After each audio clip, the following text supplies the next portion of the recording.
Las instituciones financieras, cada vez más orientadas a la tecnología, necesitan fortalecer la conexión con sus clientes, entendiendo sus necesidades y anticipando sus expectativas.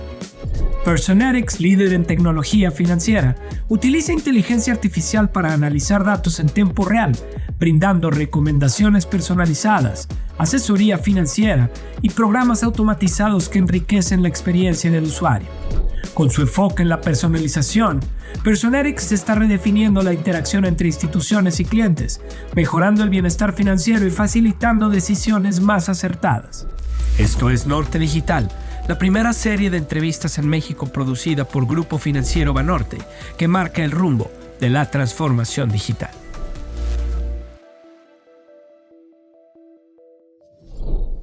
Hola, bienvenidos, hello, welcome. We are happy to receive in Mexico, in our Banorte offices, Udi Ziv, CEO of Personetics. We will go deep in what's Personetics. He will go deep in what's Personetics. Thank you very much, Udi, for visiting us. We are happy to receive you here, happy to have you here in Norte Digital. Yeah, thank you, Paco. It's an honor to be here. Thank you for having me. Thank you. Let's start, Udi. As you know, we created this video interviews or conversations with such leaders like you that are transforming the industry, that are creating a landscape, a more competitive landscape in terms of technology and how the different companies and the customers are benefited from the technology.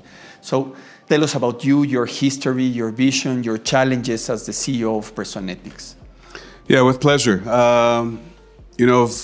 33 years of experience in enterprise applications, and pretty much can be divided into three phases of my career. I started in 1991 as an entrepreneur, co-founder of a company called Top Tier, which, with all the roller coasters of a typical startup, after 10 years, we successfully sold the company to SAP.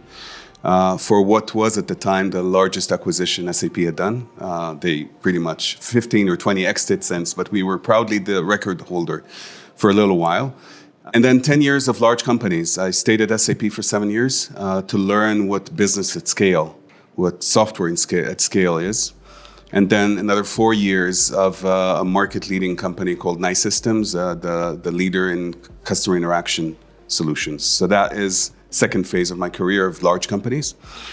And then the last phase, which I'm currently at, is basically taking the combination of both the things I've done, knowing how to operate when you're a small company, but also what it means to be a very large company, the market leader, with thousands of customers. And combining these two capabilities together, for the last 11 or 12 years, I'm CEO of what is called scale-ups, companies with great people, great products with proven product market fit, great customers, and helping these companies to scale.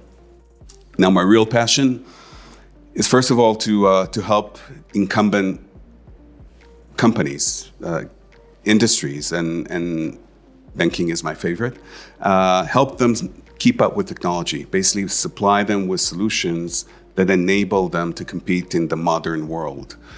This is what I love, and specifically if it's about an enormous amount of data with cutting-edge analytics and AI that provides the business with better capabilities to support and address their customers. This is what I mostly love, which brought me to Personetics. Perfect, thank you. And talking about Personetics, we, the banks, are focused on how to improve the customer experience. And one of the things that we are doing to improve that experience of the customer is we started with these spending analysis tools or budgeting analysis. Now you have been recognized as the leader by Celent, this company that is a research and analysis company. You have been recognized as the leader on performance financial engagement. So it's one step beyond, one step ahead of the personal finance management, the typical personal finance management that we used to know. What does that mean for you as Personetics? What does that mean for us as banks? And what does that mean for our customers? You don't reach that customers, but it's at the end the ones that you are benefiting. Yeah. This is actually very significant. It's first of all, it's significant for the industry and for the banking industry and for the customers of the banking industry, and because personal financial engagement, or what Celent is calling engagement banking, is the future of banking. And I'll try to explain in a broad sense. Banks sell products. Personal loans, auto loans, mortgages, deposits, and many, many other products. But if you look between banks, they all sell the same products. In economic terms, this means that the products are commodities. Mm-hmm. In a commodities market, the way to differentiate is via pricing. But that's when banking is different, because pricing in banking is being squeezed between regulation and the risk-based pricing phenomena that you need to adopt if you don't want to lose money when you price. So you have a very narrow band where you can price. So pretty much all banks have the same products at the same price. So how do they differentiate? And really, there's only one way, and that is through customer engagement. Now, in the old days, when you walked into a branch, the banker knew you, and that's the way to differentiate via customer engagement. You, your kids, your parents. But nowadays, on the digital front, needs to be a different way. There's no facial recognition, but they know you. Yeah, and customer engagement is the only way to differentiate. Now, when you differentiate with customer engagement, what you do is basically you fully understand your customer. You fully understand their financial situation. And you are able to estimate their current needs and future needs. And when you do that, you're able to present to the customer exactly what is important to them and ask them to act upon something that makes perfect sense for them. This is what personal financial engagement is all about, or engagement banking. And the significance is that when you do it right, you basically are there for your customer, helping the customer, which is the first and foremost, the most important thing, and then supporting your business. It's basically the bank being one step ahead of me in identifying my needs. That's important. It needs to be interactive. What does interactive mean? Maybe what you're presenting me is not exactly what I want. I want to be able to tell digitally that I need something a little different. So it needs to be interactive, and it needs to be holistic, because definitely in the open banking and open finance world, when I'm presenting information, I want it to be holistic across all of my banking or financial information. Now, if you do all of that, you change how customers engage with the bank. With that, you actually change how the bank operates. And Celent, which is probably one of the most prestigious research analysts in the financial services industry, is basically saying a bank that will not adopt personal financial engagement, or they call it also financial engagement banking, will have a hard time competing in the future. Udi, you being a technology company, what are the challenges that a technology company is facing in these days, in the current landscape? I think maybe I'll generalize it a bit. I think as a technology company, one of the biggest challenges is the fact that banks have a lot of legacy technology. And when I say legacy, I mean very old legacy. Banks operate with mainframes in many cases. And often technology companies build incredibly innovative solutions with the most advanced technology out there, but it cannot fit the legacy. So they have the best product and the best solution, the most innovation, but they don't have customers to sell to because the banks can't adopt it. And I think what we have done, and what should be done, and maybe it's an advice for others, is regardless of how innovative your technology, always focus also on a layer that kind of abstracts the underlying legacy from your solution that enables you to very quickly go into a bank, any bank, and we have 100 banks in 30 countries. And we've seen all the legacy that you can imagine.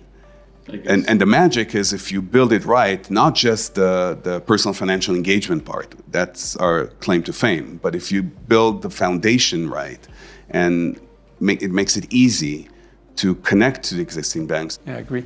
And talking about this, the technology that you are using, now everybody's talking about artificial intelligence, and we know that you are using it far long ago. No, what are your recommendations?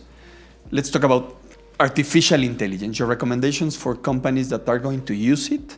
So, your recommendations on how to select, how to implement, how to use it. Yeah, let's talk about banking, because you're coming from a large and very successful bank, and we serve banks. So let's focus on banking. And I think banking is the ideal industry for AI. And, AI is at its best when there's a lot of data that is, by the nature of the business, is changing dynamically. Competition, market conditions are changing, so there's a lot of changes. And the ability with AI, and you mentioned hyper-personalization, to hyper-personalize predictions and inferences all the way to the single customer. And this is what AI can give you. Completely changes how customers engage with your bank, and completely change how the bank operates. So AI is very, very significant. But you said it correctly. AI is not a goal by itself. It may be a very important tool, but it's just a tool to enable your business. And I think that's a fundamental, with all the hype and all the people that are excited about building AI models, at the end of the day, it needs to support the business. So my advice, first of all, treat AI as an enabler, not as a goal by itself. Mm-hmm. Remember that it needs to support the business.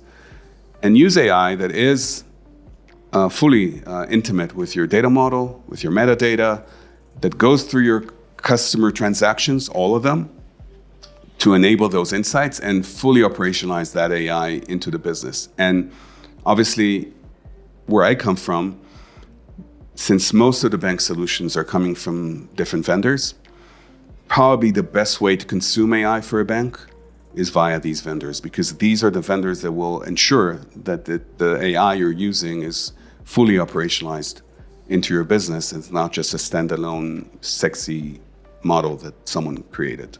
Let me jump to a recommendations section. What will you recommend, Udi, to a younger Udi? You are just leaving the college. Maybe you know what you know now. What will you recommend to yourself some years ago?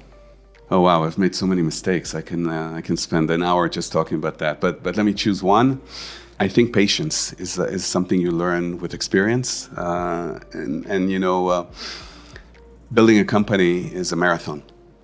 And often young entrepreneurs think in short sprints and think of the race being 100 meters and not a marathon. And I think one of the things I would probably do better if I had that advice is having patience, knowing that you need to build for the long run and not only look for the short term, and being patient with big results that you want to come. So patience is one. And if I'm allowed one more, most entrepreneurs are very self-confident and they think they know it all. And I was no different. And I think one additional thing I've learned is that I'll say the power of saying I don't know, or the power of saying I was wrong, I made a mistake. Because when you're able to acknowledge that to yourself first, mm-hmm. you open up your mind. But even maybe more importantly, when you're able to acknowledge it to your team, you open their minds. All of a sudden, it's not a conversation about pointing fingers at someone else. It's saying, I was wrong, I didn't know. Or just when they ask you something and you say, honestly, I don't know. I don't know what will happen. And it would have saved me a lot of time if I had that advice when I was younger, because that type of conversation you can get, that type of brainstorming you can get when you're willing to say that is very dramatic and something you learn, I guess, with experience.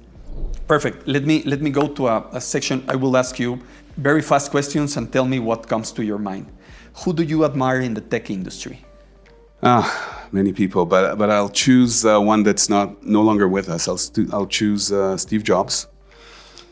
I co-founded Apple in, I think, 1976 with a bunch of other people. Revolutionized personal computing forever in his first period at Apple. But it's not for that. He was thrown out of the company because the board thought they could bring a better leader. And he went to do other things. And when the company wasn't doing better, after 10 or 12 years, they asked him to come back. I think he's one of the most admired people that ever lived from a technology perspective. Yeah, agree. If you were Superman, what will be your kryptonite? Oh, wow. You want me to tell it to everyone? Yeah, there's one thing that I cannot stand, and that is, politics at work and people that are willing to throw other people under the bus in order to make them look better, make themselves look better. Who has given you the most valuable advice in your career? Yeah, again, I'll go back many years. It's a person by the name of Shai Agassi, my co-founder and boss at my first startup. And Shai is one of the most brilliant people in the world. He taught me that there's nothing that cannot be solved. And if you cannot figure it out using normal thinking, what is called linear thinking, he taught me to apply something that many people today don't think of applying, and that's non-linear thinking, to think differently about the problem and with that get to a resolution. And non-linear thinking to me is probably one of the most exciting things that we should be thinking about. What's the most surprising innovation you remember from when you were a child? Yeah, I have to go back to 1979. Sony introduced to market something that was called the Walkman. It was the first time that you can take your own personal music on tape cassettes and take it with you anywhere. Before that, you either had to stay at home to listen to your favorite music or take a portable radio, but then they chose what you listened. To the last section, I will ask you to give me a question for our following guest, our next guest. But I will ask you first the one of our previous guests. You may know him, Dirk Cruz. He works now in SAP Pioneer. Mm-hmm. He was here with us last month. What is an unconventional belief that most people do not accept when we talk about cloud transformation? I wonder why you asked about cloud. Look, many people view cloud transformation as an IT project, as an IT deployment mechanism. And I think it's wrong. I think cloud transformation or SaaS is completely transforming the business. It's enabling the business to be agile, to be up to date with the latest innovation. It gets the business to be competitive. It's not just a deployment tool, and many people forget that. And from our experience at Personetics, and banking is a relatively conservative industry, so historically, most of our customers were on-premise. Nowadays, I think the business side of our customers realize that to gain the most business benefits, they need to go to the cloud. And in the last 2 years, roughly 60% of our new customers are already choosing the cloud from their initial deployment. And many of our customers are now choosing to transform from an on-prem to a cloud. But again, it's not necessarily from an IT perspective. It's a business decision that the business leader are driving to gain the agility and the innovation and the competitiveness that the cloud enables them. I agree. What will be your question for our next guest? Yeah, as business leaders, we're mostly focused on a day-to-day basis on our business metrics and KPIs and P&L and profitability and investors and shareholders, etc. I think we as leaders have another role, and the question is while you're focusing on the business metrics and the business success, what are you doing as a company to make the world a better place? That's a very good question. Udi, thank you very much. Thanks for sharing your view, your concepts, your challenges. thanks for coming with us. Thanks for visiting us. It's a pleasure, and thank you for having me, Paco. Thank you. Thank you, guys. Thank you very much.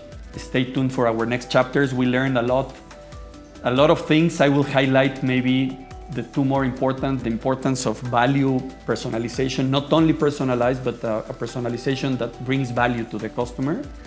And secondly, the importance of engagement, not only with the customers, but also with our people, with our employees, with our customers, with our investors. Thank you very much. Stay tuned.